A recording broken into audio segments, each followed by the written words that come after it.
இமாம் மாலிக் ரஹிமஹுல்லாஹ், அவங்களுடைய பெயர் மாலிக், அவங்களுடைய தந்தை பெயர் அனஸ்.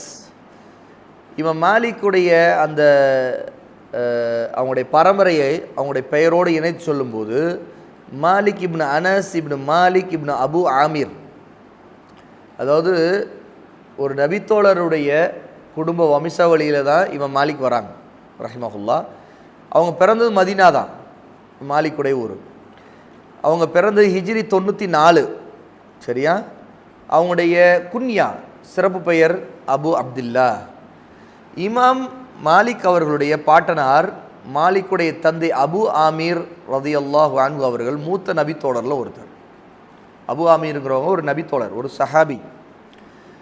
இவங்க மதீனாவுக்கு வந்து தங்கிய நேரத்தில் பத்ரு போர் முடிஞ்சிருந்துச்சு. எனவே மற்ற எல்லா போர்களிலும் நபி அவர்களோடு கலந்து கொண்டார்.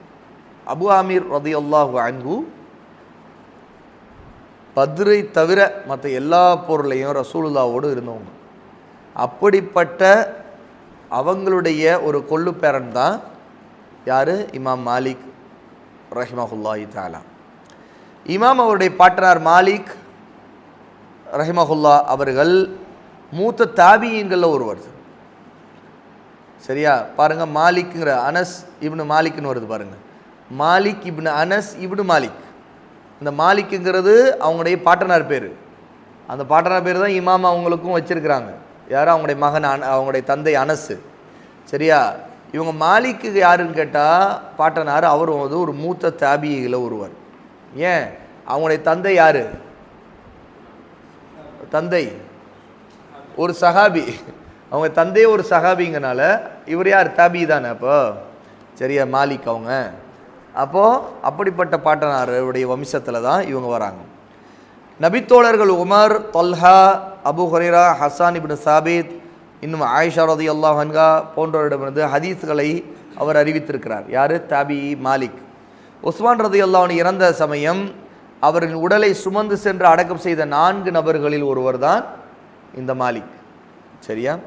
இமாம் அவர்கள் மதீனாவின் அன்றை மகத்தான அறிஞர்கள் இப்னு ஷிஹாப் அஸ்-ஸுஹ்ரி ரஹிமஹுல்லா அவர்களிடமும் அப்துல்லா இப்னு உமர் ரலியல்லாஹு அன்ஹு அவர்களால் விடுவிக்கப்பட்ட அடிமை நாஃபி ரஹிமஹுல்லா அவரிடம் ஹதீஸ்களை கற்றார்கள். அதாவது இமாம் மாலிக் ரஹிமஹுல்லா அவங்களுடைய காலத்தில் மதீனாவுடைய மிகப்பெரிய அறிஞர்கள்ட்ட, மூத்த அறிஞர்கள்ட்ட கல்வி படிச்சிருக்கிறாங்க. அதில் குறிப்பாக இப்னு ஷிஹாப் அஸ்-ஸுஹ்ரியும் இருக்கிறாங்க. அப்துல்லா இப்னு உமர் அவங்களுடைய அடிமையாக இருந்து விடுதலை செய்யப்பட்ட நாஃபி அவங்களும் இருக்கிறாங்க. அதனால தான் இமாம் மாலிக் ரஹிமஹுல்லா அவங்களுடைய அந்த அறிவிப்பாளர் தொடர், ஹதீஸ்களை அறிவிக்கும் போது அறிவிப்பாளர் தொடரில் அதில் ரொம்ப ஒரு கோல்டன் செயின், அதாவது தங்க சங்கிலி தொடர்னு சொல்லுவாங்க. எதுன்னு கேட்டால் ரசூலுல்லாவுக்கும் இமாம் மாலிக்குக்கும் ரொம்ப நெருக்கமாக இருக்கிறது. எப்படின்னா, இமாம் மாலிக்குடைய ஆசிரியர்கள் ஒருவர் தான் நாஃபியா, சரியா. நாஃபி யார்? அப்துல்லா இப்னு உமர் ரலியல்லாஹு அன்ஹுடைய அடிமை. அப்போது அப்துல்லா இப்னு உமர் ஒரு சஹாபி. ரசூலுல்லாவிடமிருந்து அப்துல்லா இப்னு உமர், அடுத்து நாஃபி, அடுத்து இமாம் மாலிக். அந்த அளவுக்கு நெருக்கமான செயின் அவங்களுக்கு இருக்குது, சரி. அந்தளவு அப்படி சில ஹதீஸ்களை நாம் கிடைக்கப்பட்டிருக்கிறோம். ஹஜ்ஜு பயணம் தவிர வேறு பயணங்களை அவர்கள் செய்யவில்லை என்று அறிகிறோம். ஏனெனில் மதீனாவில் மார்க்கத்தை படிப்பதே அவர்களுக்கு போதுமானதாக இருந்தது. இவன் மாலிக் பயணங்கள் செய்யலை, சரியா. பொதுவாக ஹதீஸில் திரட்ட கொள்ள அப்படி பொதுவாக மற்ற இமாம்கள் செய்தது போன்ற பயணங்கள் இமாம் மாலிக் செய்யலை. அவங்களுடைய பயணமெல்லாம் ஹஜ்ஜுக்காக போனது மட்டும்தான். மற்ற நேரத்தில் மதீனாவிலே தான் இருந்தாங்க. ஏன்னா அதுக்கே நேரம் சரியாக இருந்துச்சு. ஏன்னா என்ன காரணம்? மதீனாவிலேயே நிறைய உலமாக்கள், ஹதீஸ் துறை அறிஞர்கள் நிறைய பேர் இருந்தாங்க. ஆகவே அவங்கள்ட்ட கல்வி படிக்கவே அவங்களுக்கு நேரம் போதுமானது. ஆகவே கல்வியை தேடி ரெஹ்லா பயணம், ரெஹ்லாங்கிறது கல்வியை தேடி உள்ள பயணம். அந்த ரெஹ்லாங்கிற ஹதீஸ்களை தேடி உள்ள பயணம் வந்து இமாம் மாலிக் செய்யலை. ஏன்னா அவங்களுக்கு அந்த தேவையே இருக்கல. அப்படிப்பட்ட ஒரு பாக்கியம் இமாம் மாலிக்கு இருந்துச்சு. இப்போ அவங்களுடைய சிறப்புகளை பற்றி பார்ப்போம். அபூ ஹுரைரா ரலியல்லாஹு அன்ஹு அறிவிக்கிறாங்க, மக்கள் கல்வியை தேடி ஒட்டகங்களில் பயணிப்பார்கள். அப்போது மதினாவின் அறிஞரை காட்டிலும் அதிக அறிவுள்ள அறிஞரை அவர்கள் பார்க்க மாட்டார்கள் என்று நபி ஸல்லல்லாஹு அலைஹி வஸல்லம் சொன்னார்கள். இது ஒரு ஹதீஸ்.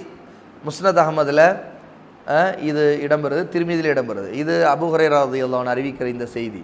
இதில் மக்கள் இல்மை தேடி போகும்போது அப்போ மதினாவில் இருக்கிற ஒரு அறிஞரை தான் அதிகமான இல்முள்ளவராக பார்ப்பாங்க அப்படின்னு. அப்போ அந்த மாதிரி கருத்தில் வந்த அறிஞர்களில் இமாம் மாலிக்கை இந்த ஹதீஸ் குறிப்பிடுது அப்படின்ட்டு ஒரு சமிக்கை, ஒரு இஷாரா இதில் இருக்குங்கிறாங்க. சரியா? அபுல் முகீரா அல் மக்சூமி ரஹிமஹுல்லாஹ் சொல்கிறாங்க, இதன் பொருள் என்னவென்றால், அதாவது இந்த ஹதீஸுக்கு என்ன பொருள், மக்கள் தொடர்ந்து கல்வியை தேடுவார்கள், இல்ம மார்க்க கல்வியை, ஹதீஸுடைய கல்வியை, குர்ஆனுடைய கல்வி தேடும். அப்போது அவர்களுக்கு மதினாவின் அறிஞரை காட்ட அதிக அறிவுடையவர்களை பார்க்க மாட்டார்கள். இல்முல் அவ்வளோ ஆழமான இல்முலுக்கும் யாருக்கு? மதினாவில் உள்ளவங்க. இது சயீத் இப்னுல் முஸையப் அவர்களையும் அவர்களுக்கு பின்பு இமாம் மாலிக்குடைய ஆசிரியர்களையும் இமாம் மாலிக்கையும் அவருக்கு பின் அந்த கல்வியுடன் வருபவர்களையுமே குறிப்பிடும். அவர்தான் அக்காலத்தில் அதிக கல்வியுடையவராக இருந்தார். இது யாரை குறிக்கும்? இந்த ஹதீஸ் யாரெல்லாம் குறிக்கும்? அந்த மாதிரி நிலைமை வரும்போது, மக்கள் இல்மை தேடி போகும்போது அவங்க பார்த்தது எவ்வளோ இல்மு அப்படிங்கிற மாதிரி ஒருத்தரை பார்க்குறாங்கன்னா மதினாக்காரராக தான் இருப்பார். அப்படின்னா அது யாரெல்லாம் குறிக்கணும்? சயீத் இப்னு முஸையப், இவங்க ஒரு தாபி, இவங்களையும் இமாம் மாலிக்குடைய ஆசிரியர்கள் அவங்களையும் அதே மாதிரி இமாம் மாலிக்கை இப்படிப்பட்டவங்களை தான் குறிப்பிடும் அப்படின்னு இதற்கு விளக்கத்தை அபுல் முகீரா சொல்கிறாங்க. இப்னு உஐனா சொல்கிறாங்க, நான் நம்புகிறேன் இமாம் மாலிக் ரஹிமஹுல்லாவுடைய இறப்புக்கு பின் கல்வி விஷயத்தில் மதீனா வீணடிக்கப்பட்டு விட்டது. மதீனாவுடைய சிறப்பு, மாலிக்குடைய மௌத்துக்கு பிறகு மதீனாவில் அந்த மாதிரி அவரை போல ஒருத்தர் இல்லையே அப்படிங்கிற அளவுக்கு ஒரு வீணான நிலை ஏற்பட்டுருச்சு. அப்துர் ரஹ்மான் இப்னு மஹதி ரஹிமஹுல்லா அவங்க சொல்கிறாங்க, ஒரு நபிமொழியின் ஆதாரத்தன்மையை அறியும் விஷயத்தில், ஒரு ஹதீஸுடைய அது சஹீஹா அப்படிங்கிறத அறிய விஷயத்தில் இவன் மாலிக் தவிர வேறு எவரையும் நான் முன்னிறுத்த மாட்டேன். அக்காலத்தில் மக்களுக்கு சௌரி, மாலிக், அவுசாஇ, ஹம்மாத் இப்னு ஸைத் ஆகிய 4 தான் இமாம்கள். 4 பேரை தான் இமாம்கள்னு சொல்லுவாங்க மக்கள். அப்படிப்பட்ட பெரிய மலைகள். நான் இமாம் மாலிக்கை விட அதிக அறிவுடைய ஒருவரை கண்டதில்லை. இந்த 4 பேரில் கூட இமாம் மாலிக் மிகப்பெரிய அறிவாளி. இல்மோ அது ஹதீஸ் விஷயத்தில் அவ்வளோ அறிவு இருக்கும். ஒரு ஹதீஸை சஹீன்னு அவங்க சொல்லிட்டாங்கன்னா அது சஹியாக தான் இருக்கும் அப்படிங்கிற அளவுக்கு. இமாம் அவர்கள் மதீனாவில் 40 ஆண்டுகளுக்கு மேலாக ஹதீஸ்களை கற்றுக் கொடுத்தார்கள். இமாம் மாலிக் கற்றுக் கொடுக்குறாங்க 40 வருஷங்கள்.